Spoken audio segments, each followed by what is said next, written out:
And welcome back to Saturday Report. I am Rita Cosby. Title 42 is ending just 1 month from today. It was a pandemic-era policy which allowed border agents to turn away migrants due to health reasons. But now, with a record number of illegal immigrants, GOP lawmakers are calling on the Biden administration to extend the policy. And joining us now to talk about all of this is Texas Attorney General Ken Paxton. Mr. Attorney General, great to have you here. And I want to get started actually with the sad news about the Texas National Guardsman who went missing. He went actually in, as you know, to go in and save a migrant. Is there any update on this Texas National Guardsman?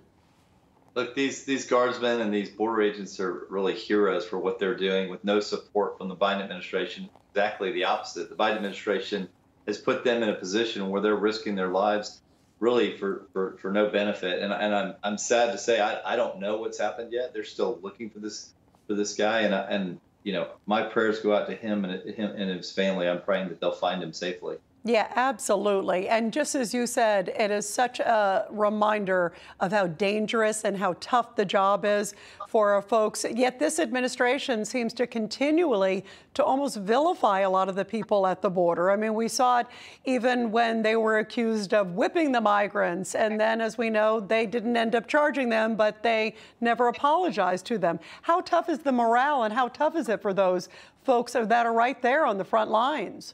It's extremely difficult. I've been down there numerous times. I've talked to border agents. I've talked to the Guard. I've talked to these sheriffs. I've talked to people that are risking their lives. And the Biden administration is basically in some type of partnership, whether it's stated or not. They send the message to the cartels, bring as many people here as you can.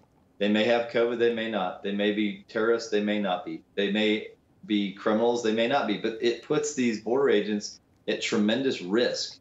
And the Biden administration is willing to risk their lives, but also not support them in any way and make them feel like their jobs don't matter. And that's the reality where we are with the Biden administration. How dangerous is it now at the border? I mean, we saw some really stunning numbers of those that were actually on the terrorist watch list get in. How much worse do you think it is going to get? I mean, even the administration is signaling that it's going to be a voluminous amount of people that are going to be coming through when this is lifted, yet they don't give any indication that they're going to change that. Well, and it's not exactly like they tell us. They told us about this terrorist. It gets discovered, and the reality is that's not everyone that's getting through. I mean, terrorists aren't trying to turn themselves into border agents like everybody else is. They're trying to evade. And given that the border agents are so busy processing all of the people the cartels are delivering to the Biden administration, we don't have border agents protecting us from terrorism, not to the degree we need. And so I have no doubt that if you're a terrorist and you want to get into this country, you're getting in. And the Biden administration knows this as well. Again, it's a trade-off they're willing to make to get as many people here as possible, as fast as possible. Yeah, it is stunning. The numbers are absolutely stunning. I want to ask you also real quick, you know, you are also continuing to do lawsuits. You've had your 10th suit. There's the 26 overall. Have these lawsuits been able to be effective? And I also know that in just a few days, the Supreme Court is also going to be looking at the Remain in Mexico policy because, as you know all too well, Mr. Attorney General, the Biden administration is supposed to be adhering to that, and they're not. Yeah, and to ask the question of effectiveness is appropriate. We have those 10 lawsuits, and we have been effective in court.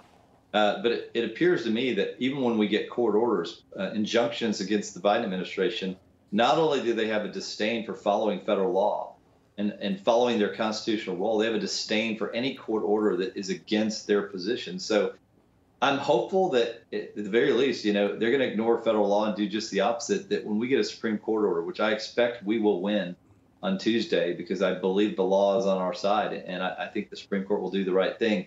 It's going to be interesting to see if we have a constitutional crisis. We've come a long way towards a president that ignores the Constitution, that ignores his role, that ignores federal law. But then now, will he, in the end, ignore the Supreme Court? That would be remarkable, and I think put us in a different position we've ever been in this country. Yeah, that is stunning. You know, one of the things I've talked to Ken Cuccinelli, who I know you know well, the former Deputy Homeland Security Secretary, one of the things he brought up is that a state like Texas could also use the Constitution and essentially say that it's an invasion. How do you feel about that? And have you guys thought about going to that step where you could actually say, listen, we have to bring in more military.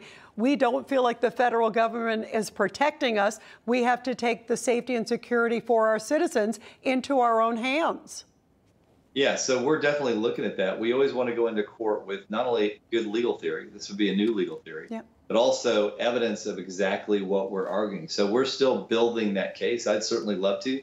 What I do think is definitely something I'd love to see. I'd love to see our legislature pass something or the governor do something that would be in direct violation of what we had under Obama, the Obama administration, which said under U.S. v. Arizona that states couldn't protect themselves because that was up to the federal government. I'd love to see us pass something that tried to protect us and let the Biden administration sue us so we can get that case overturned, because it cannot be right that governors have to sit around and wait for bad things to happen to their people and they can't do anything about it. Yeah, absolutely. And your priority is making sure that your citizens are safe. What do you make of also Governor Abbott busing migrants into D.C.? It's been about 10 bus loads so far. Do you feel it's a stunt, as some people say, or do you think it's been an effective message? Look, I know the administration calls it a stunt. It's easy for them to say when they're not sitting on the border dealing with literally hundreds of thousands of people coming across every month and dealing with the consequences of that, both economic and social. And so, no, it's not a stunt. It's a way to send a message. Does it end up making a difference in the numbers? Not really, but it does send the message, hey, you're going to have to deal with at least a little bit of this, just a tiny fraction of what we're dealing with every single day on the border.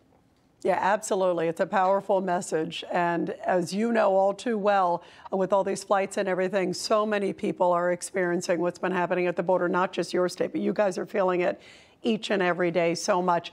Mr. Attorney General, thank you very much, and good luck also with your runoff. I know you have a big runoff next month, so thank you very much. Thank you. Have a great day.